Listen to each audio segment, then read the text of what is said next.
ಸಿದ್ದರಾಮಯ್ಯ ಸರ್ಕಾರ ಮತ್ತೊಂದು ಬೆಲೆ ಏರಿಕೆಯ ಬರೆ ಎಳೆದಿದೆ. ಬಸ್ ಮೆಟ್ರೋ ಟಿಕೆಟ್ ದರ ಹೆಚ್ಚಳ ಮಾಡಿತ್ತು. ಬಳಿಕ ನೀರಿನ ಬೆಲೆ ಕೂಡ ಏರಿಕೆಯಾಯಿತು. ಇದೀಗ ಸರ್ಕಾರ ಮತ್ತೊಮ್ಮೆ ಕರೆಂಟ್ ಶಾಕ್ ನೀಡಿದೆ. ಕೆಪಿಟಿಸಿಎಲ್ ನೌಕರರ ಪಿಂಚಣಿಗೆ ಹಣ ಹೊಂದಿಸಲು ಜನರ ಜೇಬಿಗೆ ಕತ್ತರಿ ಹಾಕಲಾಗ್ತಿದೆ.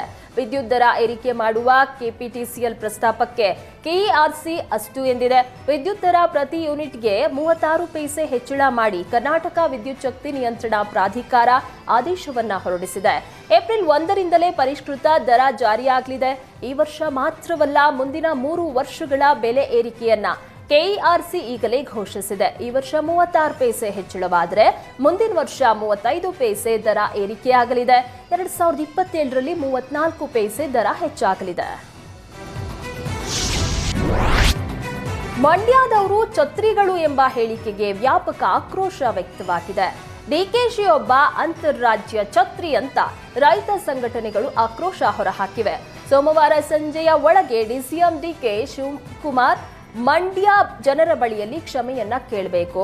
ಒಂದು ವೇಳೆ ಡಿಕೆಶಿ ಕ್ಷಮೆ ಕೇಳದೇ ಇದ್ರೆ ರೈತ ಸಂಘಟನೆಗಳ ಏಕೀಕರಣ ಸಮಿತಿ ಮಂಗಳವಾರ ಹೋರಾಟಕ್ಕೆ ಕರೆ ನೀಡಿದೆ.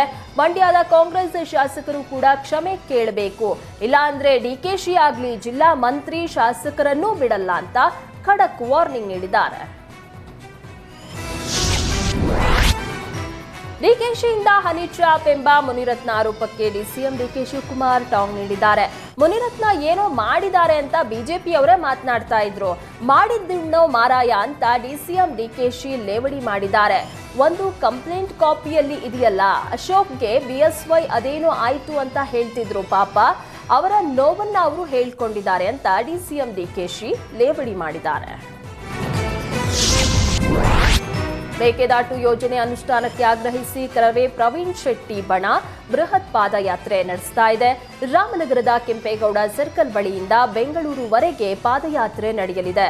2 ದಿನ ಮೇಕೆದಾಟು ಯೋಜನೆಗೆ ಅನುಷ್ಠಾನಕ್ಕೆ ಆಗ್ರಹಿಸಿ ಪಾದಯಾತ್ರೆ ನಡೆಯಲಿದೆ.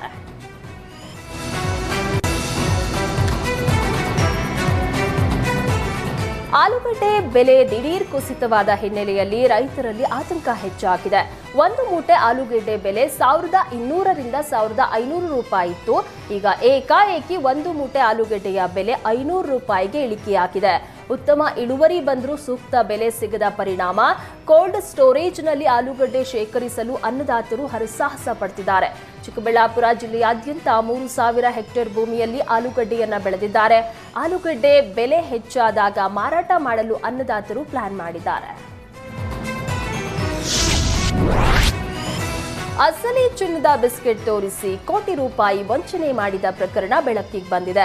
ಬೆಂಗಳೂರಿನ ಕೆಆರ್ಪುರಂ ನಿವಾಸಿ ಅಮರಾವತಿ ಎಂಬ ಮಹಿಳೆಗೆ 15 ಚಿನ್ನದ ಬಿಸ್ಕೆಟ್ ಅನ್ನ ತೋರಿಸಿ ಕತರ್ನ ಖದೀಮರು 1 ಕೋಟಿ ರೂಪಾಯಿ ವಂಚನೆ ಮಾಡಿದ್ದಾರೆ.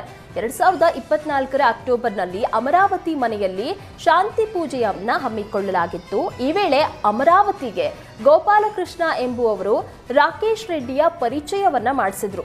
ರಾಕೇಶ್ ರೆಡ್ಡಿ ಬಳಿ 300 ಕೋಟಿ ಅಮೆರಿಕನ್ ಡಾಲರ್ ಇದೆ. 15 ಅಸಲಿ ಚಿನ್ನದ ಬಿಸ್ಕೆಟ್ ಅನ್ನ ತೋರಿಸಿ ನಿಮಗೂ ಗೋಲ್ಡ್ ಬಿಸ್ನೆಸ್ ಮಾಡಿಸಿಕೊಡ್ತೀವಿ ಅಂತ ಕೋಟಿ ರೂಪಾಯಿ ವಂಚಿಸಿದ್ದಾರೆ. ಸದ್ಯ ಆರೋಪಿಗಳ ವಿರುದ್ಧ ಅಮರಾವತಿ ಸಿಸಿಬಿ ಠಾಣೆಯಲ್ಲಿ ದೂರನ್ನ ದಾಖಲಿಸಿದ್ದಾರೆ.